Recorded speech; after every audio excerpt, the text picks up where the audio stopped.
Roblox Bite by Night has finally released, and all I have to say before we get into it is, well, it's a chaotic experience. It is kind of unbalanced, but also balanced at the same time. It is super fun, and it's just a crazy innovation on the ASIM horror game experience. So let's go ahead and get straight into my full review of Bite by Night. So Bite by Night is an ASIM horror game experience on Roblox, and for those that don't know what ASIM is, it stands for asymmetrical, where there is one killer or one stronger player and a couple weaker players that have to accomplish objectives to, win. And in this game, those objectives are generators to speed up the clock, but the killer, aka a FNAF character, has to kill the rest of them before the survivors can run out of time. At the time this video is released, there are 3 survivors and 3 killers.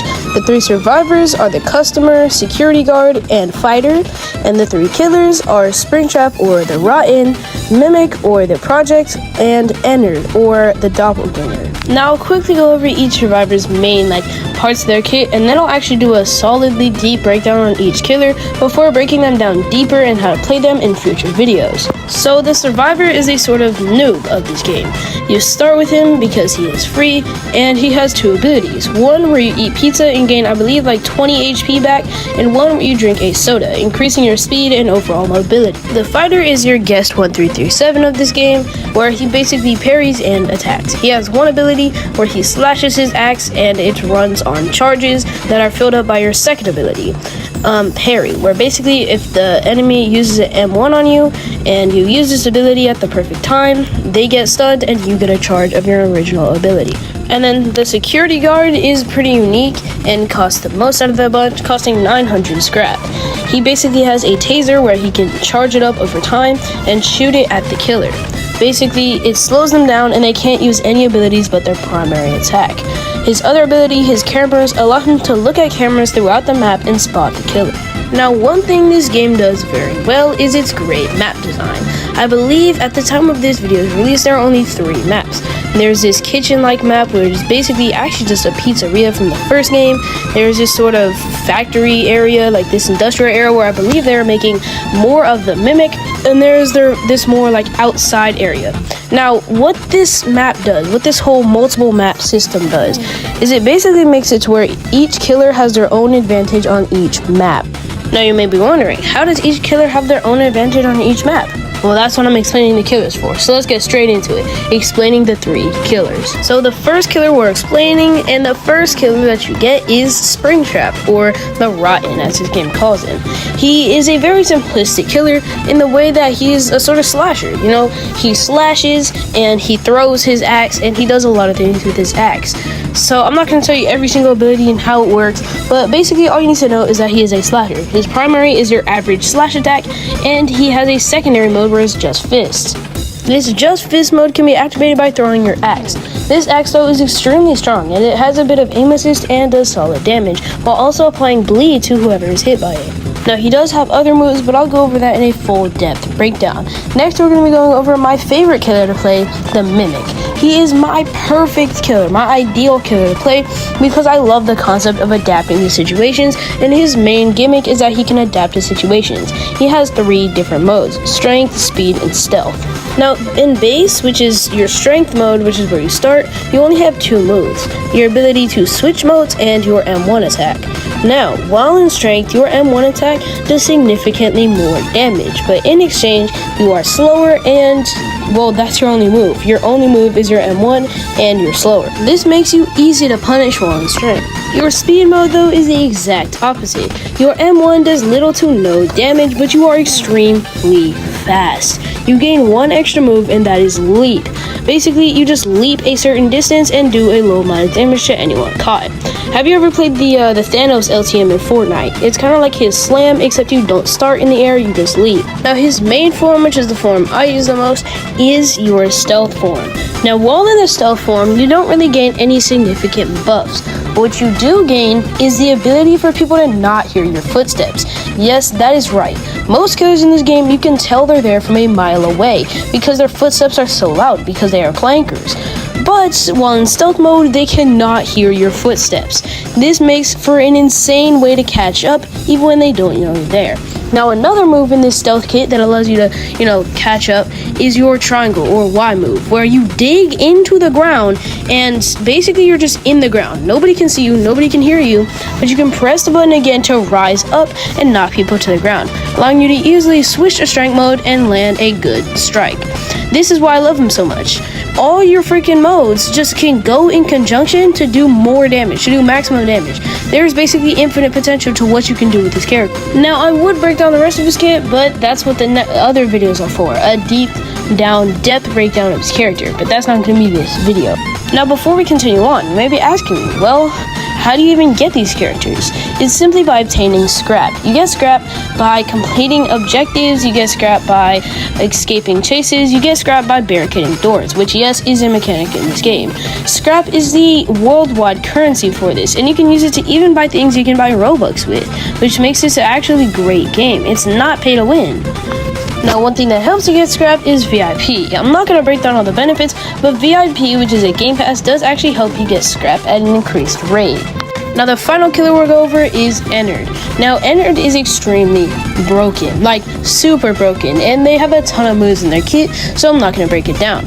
All I really want to say is their M1 is just, it's an M1, but they can summon like these little minions that latch onto your face and keep you still, and you have to do this little mini game to get them off. He can also turn into survivors and sneak into your lines and then just explode and do like 45 damage. It's insane. Now, before I let you guys go, I'm gonna let my friend the Flame Emperor give a short summary on what he thinks of Bye Bye Night, because he's actually the guy who helped me grind up and get the Mimic.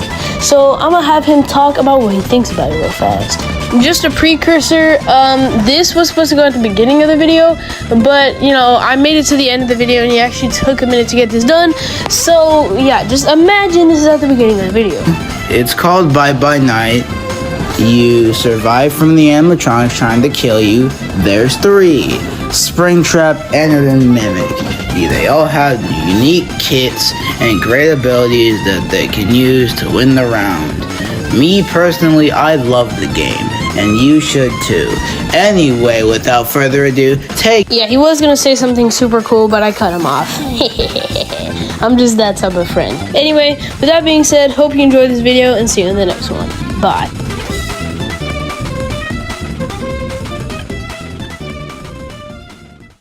What's up, everyone? In today's video, we're ranking every single Roblox Bye Bye Night killer.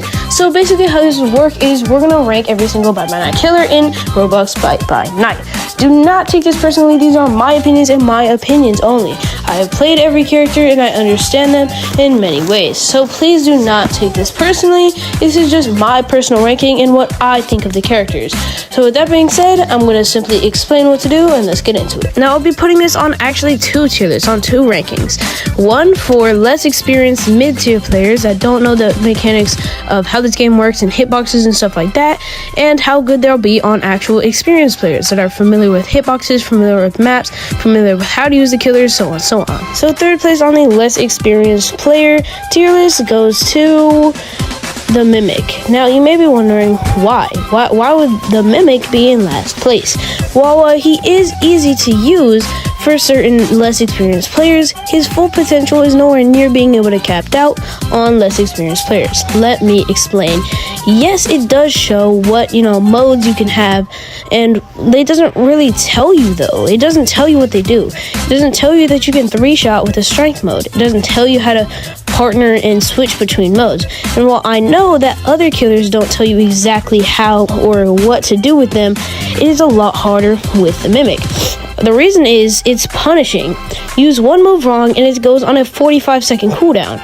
Without knowing the advantages of each mode, you'll be wondering why it takes you 10 hits to kill someone while in speed mode. While for other killers like Ennard and Springtrap, it's not as hard to figure out their kits. 3rd place for more experienced players goes to the one and only Springtrap. Since he is the starter killer, it is easy to maximize his potential in your first few rounds. Due to his simple nature as a starter killer, it is very easy to, learn how to play him. I mean, he really just is a slasher killer that's a bit more complex.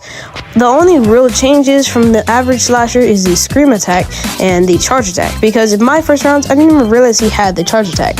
But once, you just learn how to play Killer in any ASIM game, you pretty much know how to play Springtrap. This does not mean that experienced Springtrap players are not good. They are great, honestly, and can take you out in less than 30 seconds, saving a ton of time. Once they maximize how to hit their throws easily, they can do a ton of damage to you quickly and efficiently. Second place for less experienced players is, well, Ennard. Honestly, Ennard and the Mimic could be swapped out, and honestly, I would see where you would get that point from. But I just would put the Ennard slightly above the Mimic in terms of starter potential. You can kind of just press your button to unleash your little eye minions and let them go. And his ability to sneak behind front lines efficiently cannot fully be harnessed by starter players. So I wouldn't understand if you put him in third. I just decided to put him in second purely because of his ability to easily be used. Second place for more experienced players is the one and only Mimic. Now, if you really know how to use him, which is what this category is for, he can be deadly, as you're seeing on screen. I get squad wipe most of the time purely just because of how experienced with the Mimic I am. But, there are some flaws. On the strength mode, you are extremely slow. So no matter how experienced you are, if you miss that single hit, you're almost definitely going to lose the chase, unless you can quickly switch into speed and maybe catch up. Most of the flaws that come with being a less experienced player are completely ironed out by having experience with the Mimic, but sadly there are still flaws that retain. So most skilled players will probably flock to the Mimic because of how good he can be with skill, but he's still not first. First place for less experienced players go to Springtrap. I mean, who else did you expect? He's the starter killer that every less experienced player starts with. They of course learn how to use him, and since he is such an easy to learn character, it makes him the best for less experienced players. Like I mentioned before, a lot of flaws that any other character would have are completely gone because he's a starter character and they need to draw you in and make you not worry about those flaws. Now this may be a hot take and a lot of people haven't realized this yet, but Ennard is extremely powerful. If you have a lot of skill, you can easily become an extremely powerful player. By simply having experience, Ennard can be the strongest killer in the game. You can maximize chases and stop loops with your eye minions, grab people in with your grab, and do high amounts of damage with the rest of your kit. You can even infiltrate and start faking generators with other people so that you can explode in a group and do damage to a ton of survivors. Drop your thoughts on my ranking in the comments below, and remember, this is all an opinion. And before you start questioning my opinion, just know I've played all killers, I've played against all killers, and I've had fun against and with all killers. So just know that whatever I say, don't take it too hard. If a killer you like I said was broken or unskilled, don't worry about it. It's just my opinion and you can have your own opinions. But I'm probably right. Before I let you go, if you get this video to 50 likes and share it to as many people as you can, I will give you a very easy way to get 4,000 free scraps every single day. So get this video to 50 likes and you'll find out how. But anyway, with that being said, hope you enjoyed. Bye. Forsaken is gone and Bite by Night is here. Before you click off, just hear me out, please. I know this seems like a controversial topic, but all I need you to do is listen to me, and I'll prove to you why my claim is correct. Forsaken in its peak was one of the most popular games on Roblox, but it was shunned because there were two other bigger games, Girl Garden and Steal a Brainrot. But anytime those two games would fall, people would immediately go to Forsaken, and gladly it had its own dedicated fan base. But after controversy after controversy, lack of updates, and a wondering of where updates were coming, well, it started to die out. Nothing crazy, just dying out.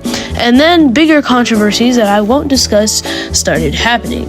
The game started slowing down on updates and people started giving up on it as more leaks for a game called Bite by Night came out. People got excited for it but didn't think it was going to be anything crazy.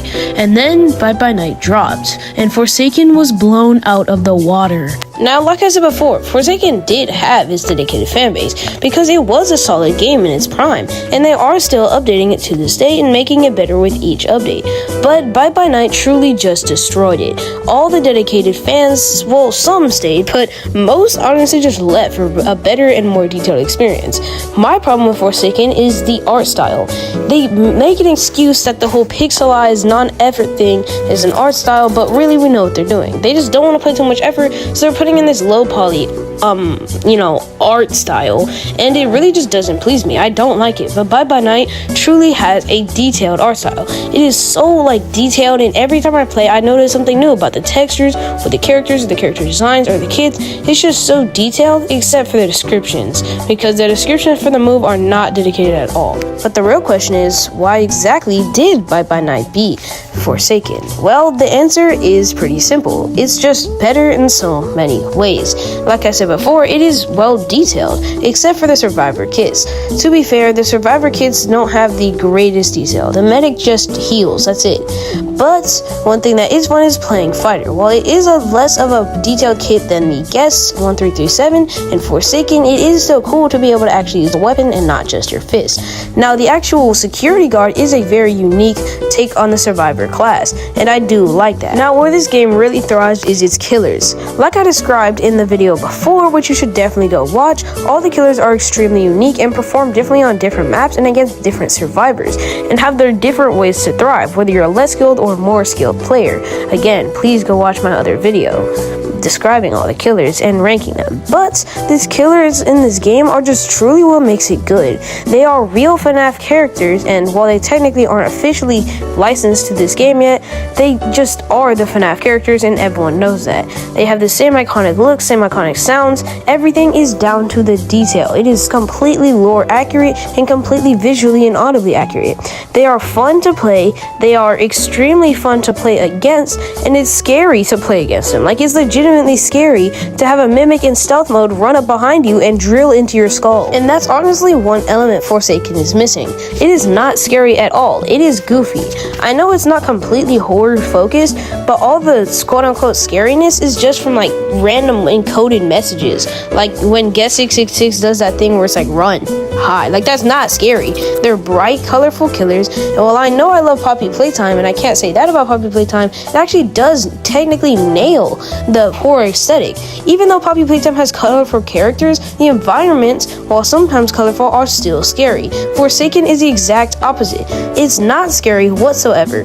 While actually in Bye Bye Night, it is scary. It is genuinely scary to play against these killers. Now, there are of course flaws with Bye Bye Night, as it is hard to render on certain low quality consoles. As I was trying to record some gameplay footage for my last video, and some animations were lagging behind. It's not even like I don't have a powerful console or anything, and I wasn't playing on PC, but I was playing on a PS5 with solid internet. Shout out to AT&T. So in total, is Forsaken completely dead? No, it's just drowning in controversies, and Bye Bye Night is overtaking it. And is Bye Bye Night completely rising? Yes. There's a new update coming out soon, and it is completely destroying Forsaken. Not completely, let me take that back, but not completely, but still blowing it out of the water. Bye Bye Night is up on the rise, and is definitely going to become the new big ASIM game if they can get the licensing figured out, and Forsaken is just gonna die slowly, I guess. So with that being said, actually no, I'm not gonna go, because if y'all can get this video to 60 likes, I will tell all of y'all away in my next video how to get 4,000 free scrap every single day. So get it to 60 likes, share it to as many people as you can, and I will tell y'all how. Anyway, with that being said, hope you enjoyed. Bye. Molten Freddy is officially playable in this new patch in Roblox Bye Bye Night. Let me explain. So basically what just happened is yesterday they updated Bye Bye Night. The servers were going crazy and the player count tripled. But the main point was the fact that they added 4 new skins for Ennard, and this finally ended up in making Molten Freddy playable. As you can see on screen, he is a skin for Ennard, and it looks honestly stunning. I am so excited that they're actually adding these skins to the game, and I hope they do more stuff like this for killers like the Mimic. Now that we have that big surprise out the way, let's truly break down everything that came in this new update in Roblox Bye Bye Night. So we already saw the new skins, and I'll go ahead and put them up right here on screen right now. They are just new skins for Ennard, but also right there it says cleaner UI. Now as you can see in the bottom right, the UI is a lot cleaner, showing you how to play the game. But also in the top right, the objectives is so much cleaner. They have this sort of masked picture of the generators, and it tells you exactly what to do with the generators and how to find the batteries. So it definitely has a way cleaner and simpler and just more instructive UI. Now it also says new emotes, and I'm putting that up on screen right now. But also it includes major bug fixes, and this one is truly the big one, if you know what I mean. The big update, because there was this massive glitch that I would encounter often. Not that I played Ennard much, but when I did and turned into, shapeshifted into someone, I would get stuck. Like, just stuck. Like, you'd get soft locked, and it would ruin the whole time that you spent like 8 years crawling into the body. So that was, okay, I'm gonna reframe that. Disguising yourself as that person. So that would basically mess up one of Ennard's biggest parts of their kit. So that was extremely pivotal, and I know it definitely was for people that actually play. Whoa, wait, hold on. I know y'all don't know this, but I'm a big Baltimore Ravens fan, and they just came out with new jerseys. Oh wait, the designs aren't like real, but okay, there's confirmation for. I'm gonna stop. I know I got a little sidetracked there, but it also says fix DSD, and I believe that has something to do with the killers getting reduced stamina loss after hitting a survivor. Don't really understand that, and I don't know if that's true, but that's what I'm gonna go off of. Anyway, it does say and more, but I haven't been able to find patch notes. Tell me if there is, but I have not been able to find patch notes at all. So we're just gonna have to guess the rest of that stuff is in the game. I just haven't noticed. Now, they also did actually add daily rewards, and I think that's definitely a good way to keep players coming in a game like this that really needs daily rewards, as scrap was hard to get prior to this update. Now, extremely hard if you actually watch my video, so go watch it, but it was still fairly hard if you weren't playing the game 24/7, and with school still going, daily rewards are exactly what this game needs to keep people getting scrap and keep people on this game. So with that being said, hope you enjoyed today's video, and like I've been doing in my past videos, if you get this video to 55 likes and a certain number of comments, then I will release a free way, well, I wouldn't say release, but I will educate y'all all on a free way to get 4,000 scrap every single day. So just get this video to a high number of likes and comments, and I'll get y'all that free way. Anyway, with that being said, the next video will be on upcoming killers unless something else comes out. But, again, with that being said, hope you enjoyed. Bye. The next confirmed killer in Roblox by Night is, of course, Charlotte Emily, or better known as the Puppet. So let's go ahead and plug in our data divers and find out more about her before she comes to by Night officially. Here we go. The Puppet, formerly known as the Marionette from Five Nights at Freddy's, is formally confirmed to be coming to the Roblox game by Night by the developer who dropped this leak. Looks pretty lore accurate to her design. Maybe she'll have some. Oh, wait. Let's learn more about her abilities by upgrading our data diver. Alright, let's go over here, plug this in. Boom. Alright. Let's click this. And oh, you should definitely do that message for sure. Ah, great. Access granted. Let's go ahead and find out more. Take our data diver out. And time to find out just a bit more about the Puppet so we can create a moveset. It says here that she is capable of flight, teleportation, technology manipulation, and soul manipulation. It acts as a protector/vengeful spirit who can give life to other animatronics, possess enhanced stealth, and can force quit the game at 6 a.m. Maybe that could have some, I don't know, cool passive where maybe at 6 a.m. when the game is about to end, she can pause everyone for a short time. Just throwing that idea. Alright, well, now that we have that data collected, we can come to a consensus of how her moveset will work. Give me a second and I'll come up with a full detailed moveset that we'll be able to break down. Her primary stab is pretty low damaging compared to the average killer, doing only 27 damage, but that's not the highest amount of damage it can do, as you'll see with the rest of her kit. Her second ability, Ghostly Totem, allows her to create an animatronic on the ground and bring it to life. Now, it doesn't move anywhere, but it does look around and scan for survivors. If it sees a survivor, it notifies Marionette, and she can teleport to that totem. Now, this teleportation is on a 30-second cooldown, and the placing of the animatronics is on a 15-second cooldown, with only 3 charges, and if you use more, then the first one disappears. Now, the whole thing that powers her whole kit is spirit energy. Basically, how this works is the closer you are to one of your totems, the more spirit energy you build up. The more spirit energy you have built up, the faster you fly. And yes, you do fly for movement. Also, the more spirit energy you have built up, you actually do extra damage. So if you have max spirit energy built up, you will do 33 damage with your primary. And if you don't have any built up, you'll only do 27, like I was previously mentioned. Basically, this gives you an incentive to use your totems a lot more, or I guess your animatronics. Before we get into a fourth move, let's recap real quick. Your first move is your primary, your second move is your totem placement, your third move is your teleport. And your fourth move is called Wrathful Rend. You do a ghostly dash forward, stunning any survivors in your way and clogging their screen up with static. Basically, how this works is since she has technology manipulation, you are just clogging up their screens because they technically are technology. Now, while they're stunned, you do replace your fourth move with a separate move, a sort of combo attack, where if you hit somebody once, it goes into a whole cutscene attack and you do a ton of extra damage. Kind of like the Mimic's grab and drill, except it actually does damage. And that will be it for her key moveset. Just know that her actual speed and stamina are some of the highest out of any killer, and that is how she catches up to, survivors. I intentionally made her to where her highest damage outputs and just general output could only be done next to her totems, making her rely on her totems for her to actually be viable. I do think a character like this is needed in Bite by Night because it feels like the killers could just be viable almost anywhere depending on the map. But with a killer like the Puppet, she might be able to actually succeed and show Bite by Night why certain killers like this are needed. Now, before I let y'all go, I just want you to know if y'all get this video to 60 likes, you heard that right, 60 likes and at least 5 comments, I will drop a way to get 4,000 free scrap every single day. I do not do this practice, but I do know how to do it, and I do know that it is pretty much a guaranteed 4,000 scrap every day, and you don't really have to work for it. So I will be showing y'all how to do that if y'all can get this video to 60 likes and at least 5 comments. So with that being said, hope you enjoyed. Bye. I just came up with a full kit on how Monty could play as an addition to the Bite by Night killer roster.